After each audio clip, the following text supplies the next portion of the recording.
Hello students, how are you? Fine, very good. So today just I am going to now continue the chapter 1 in the part 2 video of the chapter matter in our surrounding. Okay, so in the last part just we have discussed about some physical or chemical properties of matters. So today just I am going to now explain about states of matter. Get it? States of matter. So as you know, there are three states of matter. Three states of matter. First state of matter, that is solid state. Second state of matter, liquid state.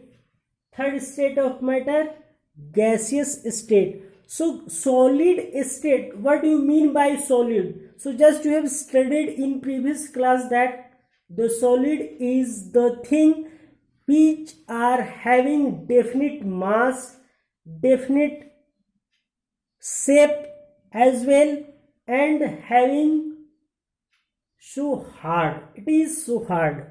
That is called solid. So solid state, just I am writing example here, rubber band. This is solid. If you are stretching it, it will come in its initial position, but it is solid. But the basic property of solid is what? It cannot stretch directly by hand. But rubber band is solid. Rubber is solid because it has definite shape, it has certain mass, that's why it is a solid. But rubber band को जब हम लोग stretch करते हैं तो फिर से क्या हो जाता है, अपने पोजीशन पे आ जाता है. नेक्स्ट है sugar. It is also solid. Sugar भी क्या है, सॉलिड है. इसका एक चलो शेप है, इसका मास है, सर्टेन मास है. सॉल्ट ये भी सॉलिड है. स्पॉन्ज जो हम लोग, स्पॉन्ज गद्दा ना, okay, so this is also solid. But whenever you compress it, whenever you press it with your hand, it will go down. If you just leave it, then it will come up. That means a sponge is also solid but having the property of elasticity. Stretch होता है, elasticity.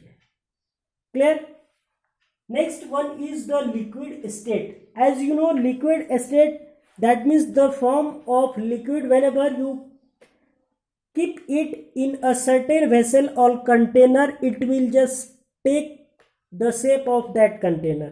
जब कभी तुम liquid को किसी particular container में रखते हो तो उस कंटेनर के शेप को ले लेता है. अब कोई लिक्विड है, उसको हम लोग ग्लास में रखते हैं तो ग्लास जैसा दिखता है. उसी लिक्विड को अगर हम लोग किसी बोतल में रखते हैं तो बोतल टाइप से दिखता है. That means liquid can take any shape whenever you are keeping in that container. Get it? Like water, milk, etc., etc., all liquid takes place the respective shape of the respective container. जो भी बर्तन में रखेंगे, जो भी container में रखेंगे, उस कंटेनर का वो शेप ले लेगा. That is called liquid state. अब लिक्विड स्टेट को whenever you just drop on the floor, जब नीचे फर्श पे उसको गिराएंगे तो फर्श पे चारों तरफ फैलने लगेगा. क्लियर है? Next is gaseous state. Gaseous state कोई डायरेक्शन नहीं. The particles of gases are random in motion. जो गैस का जो पार्टिकल्स होते हैं रैंडम मोशन में, मैंने बताया था, दिखाया था कि जो गैस के पार्टिकल्स हैं वो क्या है, रैंडम मोशन में मूव करते हैं. उसका कोई भी डायरेक्शन नहीं है, उसका कोई भी पर्टिकुलर डायरेक्शन नहीं है. वो क्या करते हैं, रैंडम मूव करते हैं. क्लियर है? So like LPG, liquefied और liquid petroleum gas, CNG, compressed natural gas. So these all things are gaseous state. Clear? Next, can matter change its state? अब state हम लोग देखें, solid state, liquid state and gas state. अब लोग can matter change it's state, क्या जो matter है अपना स्टेट चेंज कर सकता है? Obviously, just if you are taking the example of solid as ice. Solid के रूप में हम लोग आइस को लेते हैं, तो आइस क्या है? सॉलिड है. अब वो आइस को whenever you are giving temperature और heat, it will converted into liquid as water. And again if you are continuously giving heat or temperature, then it will converted into gas or vapor. जब ice को हम लोग गर्म करेंगे, temperature बढ़ाएंगे, तो वो क्या हो जाएगा? लिक्विड में कन्वर्ट हो जाएगा, दैट मीन्स वाटर बन जाएगा. कंटिन्यूसली उसको हीट देंगे, टेम्परेचर बढ़ाते रहेंगे, तो गैस में कन्वर्ट हो जाएगा, दैट मीन्स वो वेपर बन जाएगा. That means it states that the matter can change it's state physically. Get it? So some important point here, just we have written, the melting point of a solid is an indication of the strength of the force of attraction between its particles. अब एक चीज यहाँ पे clear होना चाहिए कि if melting point of any solid is maximum, अगर कोई भी मैटर का अगर मेल्टिंग पॉइंट हाई है, मेल्टिंग पॉइंट हाई है, इट मीन्स कि कोई भी चीज बहुत देर के बाद वो मेल्ट हो रहा है, मतलब मेल्टिंग पॉइंट है ये. अब बहुत देर के बाद वो मेल्ट हो रहा है, मतलब कि वो क्या कर रहा है, उसके अंदर में जो भी पार्टिकल्स हैं इतना स्ट्रांगली बाउंडेड है, इतना हेवीली फोर्स लगा रहा है एक दूसरे को, इतना स्ट्रांगली बाउंड है कि वो जल्दी छोड़ नहीं रहा है. क्योंकि वो जब उसमें हम लोग हीट देंगे तो क्या होगा, वो पार्टिकल्स ब्रेकअप होंगे, और सारे पार्टिकल्स ब्रेकअप हो करके उसका फॉर्म चेंज हो जाएगा. लेकिन अगर if it is not happening within seconds और विद इन मिनट्स और within few time, then that means the strength of the force of attraction between particles is maximum. और कोई भी चीज को हम लोग हीट कर रहे हैं और हीट करने के बाद वो तुरंत हीट हो करके वो कन्वर्ट हो जा रहा है, दूसरा स्टेट में बदल जा रहा है, दैट मीन्स कि उसका force of attraction between its particles are very low और वेरी मिनिमम. बहुत उसका मिनिमम है. मेल्टिंग पॉइंट से पता चल रहा है कि वो जो पार्टिकल्स है उस सॉलिड का वो कितना स्ट्रांगली बाउंड है, उन पार्टिकल्स के बीच में कितना फोर्स लग रहा है, and it decides only it's melting points. अगर मेल्टिंग पॉइंट ज्यादा है, देर के बाद वो मेल्ट हो रहा है, दैट मीन्स उसके अंदर जो पार्टिकल्स हैं स्ट्रांगली बाउंड है. बहुत जल्द मेल्ट हो जा रहा है, मतलब स्ट्रांगली बाउंड नहीं है. क्लियर है? So this all points are important, so note it. Okay, note it. So okay, our next point is effect of change of pressure. Effect of change of pressure, that means what? If pressure is changing, that means the substance is able to convert its state. That means this means due to change in pressure of any substances, it can change its state. Okay. So now our next topic is interconversion of the three states of matter. Interconversion, and what is the name of that conversion from one state to another state? So our first one is liquid, solid and gas. Solid, liquid and gas. Also you can say. So whenever solid is getting converted into liquid, if solid is getting converted into liquid, this is known as fusion. Get it? It is converted into liquid. If solid is converted into liquid, this arrow is indicating fusion, or this arrow indicating solid is converting into liquid. So this is known as fusion. And vice versa, liquid is converted into solid.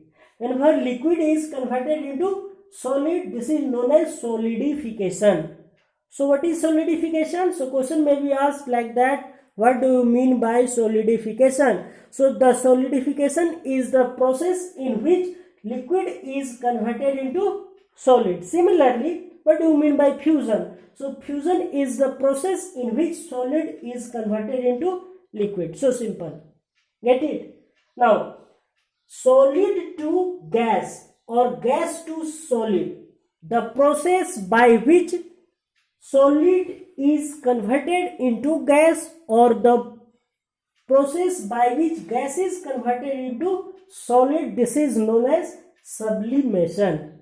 This is known as sublimation. So you can just make the definition. What do you mean by sublimation? What do you mean by solidification? What do you mean by fusion? Like that. The process in which gas is converted into solid is called sublimation, or the process in which solid is converted into gas, that is also called sublimation.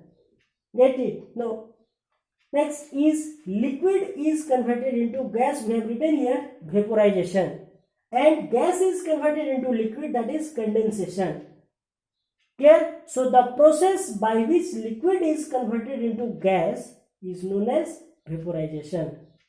The process in which liquid converted into gas is known as vaporization. As well, the process in which gas is converted into solid, this arrow is indicating the gas is converted into liquid, is known as condensation. Clear? So these all topics that we have shown in the figure, just you make the definition of vaporization, condensation, sublimation, solidification and fusion. Clear? And this solidification or this condensation or this solidification is also known as freezing. Whenever you have kept certain amount of water in freeze, after some time it will become solid. Freeze हो जाने के बाद वो क्या हो जाता है? Solid हो जाता है, आइस बन जाता है. तो आइस बन जाता है, दैट इज कॉल्ड सोलिडिफिकेशन. अब उस आइस को जब हम लोग हीट करते हैं, टेम्परेचर बढ़ाते हैं, तो कन्वर्ट हो जाता है गैस में. गैस में कन्वर्ट हो जाता है ना, वेपर बन करके उड़ जाता है. Clear? And whenever this gas is converted into solid, if you are just storing that gas or vapor, then it will convert again into solid. This is known as condensation. तो उस process को बोला है condensation. अब जब liquid को direct heat देकर के हम लोग गैस में कन्वर्ट कर दे रहे हैं, that is called vaporization. Solid से गैस, जैसे अभी मैं एक एग्जांपल दे रहा हूं. If you are having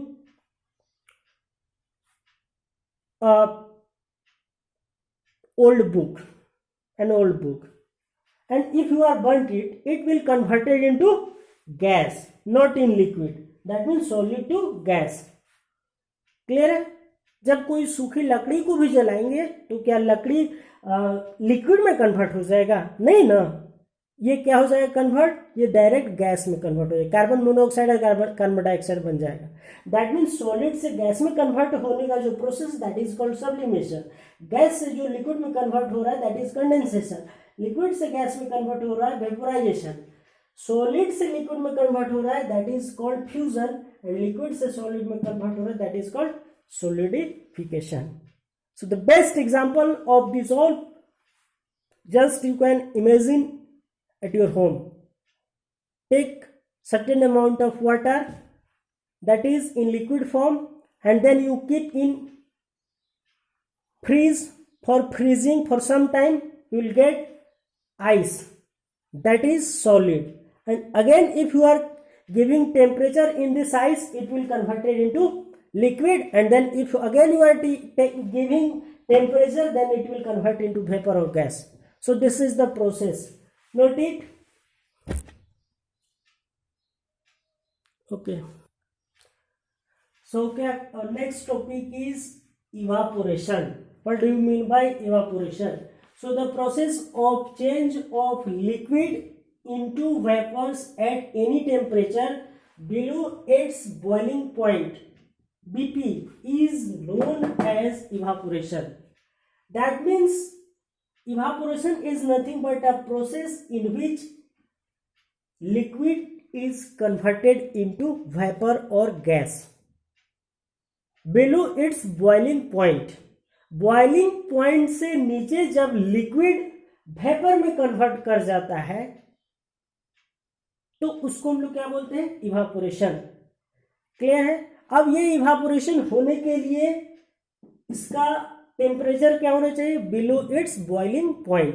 that means 100 degree Celsius से नीचे में, 100 डिग्री सेल्सियस से नीचे में अगर कोई लिक्विड वेपर में कन्वर्ट कर जा रहा है, वेपर में कन्वर्ट हो जा रहा है, this process is known as evaporation. Clear. Now factors affecting evaporation. Evaporation को कौन कौन ऐसी चीजें हैं जो अफेक्ट कर सकते हैं उसको। So it depends on surface area. जो इवापोरेशन है वो सरफेस एरिया पे डिपेंड करता है। अब ये सरफेस एरिया क्या होता है भाई, तो surface area, so surface area is directly proportional to evaporation. What do you mean by directly proportional. Directly proportional का मतलब होता है कि when you increase one thing another thing will automatically increase. This is the meaning of directly proportional. When you decrease one thing, another thing is automatically decreased. जब तुम एक चीज बढ़ाते हो तो दूसरा चीज ऑटोमेटिक बढ़ जाता है। जब एक चीज तुम घटाते हो तो दूसरा चीज ऑटोमेटिक घट जाता है। जैसे क्या है, जैसे जितना ही हम लोग घर में लाइट जलाएंगे, जितना ही हम लोग घर में बल्ब जलाएंगे उतना ही रोशनी तेज आएगा। जितना ही बल्ब कम करेंगे रोशनी कम होगा। चलो, जितना ही हम लोग वोल्टेज देंगे करंट उतना ही प्रोड्यूस होगा। जितना ही हम लोग वोल्टेज कम करेंगे करंट उतना ही कम प्रोड्यूस होगा। क्लियर है, समझ में आया बात। अच्छा, एक और एग्जांपल, घर में जितना ही बिल्ली बढ़ेगी, घर में जितना ही बिल्ली बढ़ेगी घर में उतना ही चूहा कम होगा। क्लियर। चलो, खुले में जितना ही तुम चीनी को रख दो चींटी उतना ही बढ़ते जाएगा। This is the meaning of directly proportional. अब देखो, कोई भी सरफेस एरिया जैसे हम लोग इंक्रीज करते हैं तो इवापोरेशन जल्दी होता है, इवापोरेशन का रेट बढ़ जाता है। अब जैसे देखो, कोई भी क्लॉथ है, जब हम लोग उसको वॉश करने के बाद क्या करते हैं, उसको रख देते हैं। कोई क्लॉथ है उसको वॉश करने के बाद हम लोग उसको ऐसे ही रख देते हैं, नहीं, ऐसे ही रख देते हैं। ऐसे ही अगर हम लोग उसको रख देंगे तो उतना जल्दी वो ड्राई नहीं होगा, उतना जल्दी वो सूखेगा नहीं, जितना कि हम लोग क्लॉथ को धोने के बाद उसको क्या करते हैं, स्प्रेड करते हैं, एक वायर पे स्प्रेड करते हैं, फैलाते हैं। मतलब उसका एरिया को हम लोग क्या कर रहे हैं, बढ़ा रहे हैं। That means surface area is directly proportional to evaporation. जितना ही एरिया उसको फैलाकर जितना ही रखेंगे उतना ही जल्दी वो सूखेगा। कोई कपड़ा है, चलो इतना सारा कपड़ा उसको धो दिए और धोने के बाद उसको सबको एक ही जगह रख दिए धूप में, क्या वो सूख जाएगा? कभी नहीं सूखेगा। सूखेगा but it will take time. But if you will just put in spreading water, चारों तरफ उसको फैला करके रखेंगे, जितना ही फैला करके रखेंगे उतना ही जल्दी वो सूखेगा। ये इंडिकेट क्या करता है कि जो इवापोरेशन होता है उस सरफेस एरिया पे भी डिपेंड करता है। Get it. अब ये सरफेस एरिया पे डिपेंड करता है। जैसे कोई लिक्विड है, चलो अ ग्लास ऑफ वाटर को हम लोग बाहर धूप में रख देंगे तो ये क्या वाटर जो है ग्लास का खत्म हो जाएगा, इवापोरेट हो जाएगा धूप से? नहीं होगा ना। इसलिए नहीं होगा क्योंकि जब हम लोग ग्लास में वाटर को रखें तो उसका सरफेस एरिया, उसका एरिया क्या था, बहुत कम था, डेंस था। लेकिन अगर उसी वाटर को हम लोग ग्लास में ना रख के खुले में फर्श पे, रूफ पे ऐसे ही पानी को गिरा दे तो पानी सूखेगा या नहीं? बहुत जल्दी ही इवापोरेट हो जाएगा, सूखेगा नहीं, वो इवापोरेट हो जाएगा। घर के जो ऊपर में छत में रखा हुआ है टंकी में पानी, वो पानी क्या हो जाता है, इवापोरेट हो जाता है क्या? नहीं होता है ना। लेकिन उसी पानी को अगर हम लोग खुले में रखते, ऐसी ओपन एरिया में रखते तो क्या हो जाएगा, इवापोरेट हो जाएगा। मतलब इवापोरेट जल्दी होगा। That means it changes the rate of evaporation. That means surface area changes the rate of evaporation. जितना ही सरफेस एरिया बढ़ेगा लिक्विड का उतना ही जल्दी इवापोरेट होगा। So how does evaporation causes cooling. अब इवापोरेशन होने के बाद कूलिंग कैसे होता है, ठंडा क्यों महसूस होता है? सीधी सी बात है कि इसमें हमारे पास एक क्वेश्चन है कि why should we wear cotton clothes in summer? Summer में why should we wear cotton clothes in summer? Summer में कॉटन क्लोथ्स ही क्यों पहनना चाहिए? कॉटन क्लोथ्स पहनने से हम लोग को क्या होता है, जो हमारे बॉडी से जो स्वेट पसीना जो निकलता है वो क्या करता है, कॉटन क्लोथ उसको एब्जॉर्ब करता है, और वो कॉटन क्लोथ एब्जॉर्ब करने के बाद पूरा वो जो पसीना है वो जो बॉडी से निकला है पूरा बॉडी में चारों तरफ फैल गया था, अब वो फैल जाने के बाद कॉटन क्लोथ उसको क्या किया, एब्जॉर्ब किया। अब वो जब एब्जॉर्ब किया तो देख लो सीधी सी बात है कि surface area directly proportional to evaporation, तो चारों तरफ वो फैल गया तो बहुत जल्दी क्या होगा, वो इवापोरेट हो जाएगा, और जब बहुत जल्दी इवापोरेट हो जाएगा तो हम लोग को क्या लगेगा, ठंडा महसूस होगा। That's why we wear cotton clothes in summer. Similarly, why do we see water droplets on the outer surface of a glass containing ice or cold water? जब तुम फ्रिज से वाटर बोतल निकालते हो ठंडा और ग्लास में डालते हो, ग्लास में डालने के बाद तुम देखते हो कि ग्लास के ऊपर सरफेस पे वाटर ड्रॉपलेट्स आ गया है। What is reason behind it? क्यों ऐसा होता है? तो ऐसा होने का बस एक ही रीजन है, ऐसा होने का बस एक ही रीजन है, जो वाटर ड्रॉपलेट्स आया है वो बाहर का टेम्परेचर को एब्जॉर्ब कर लिया, और बाहर का जो टेम्परेचर है उसको एब्जॉर्ब करने के बाद उस टेम्परेचर में वो मिलाने की कोशिश किया। दैट्स वाई को वाटर ड्रॉपलेट्स वहां पे बन गया।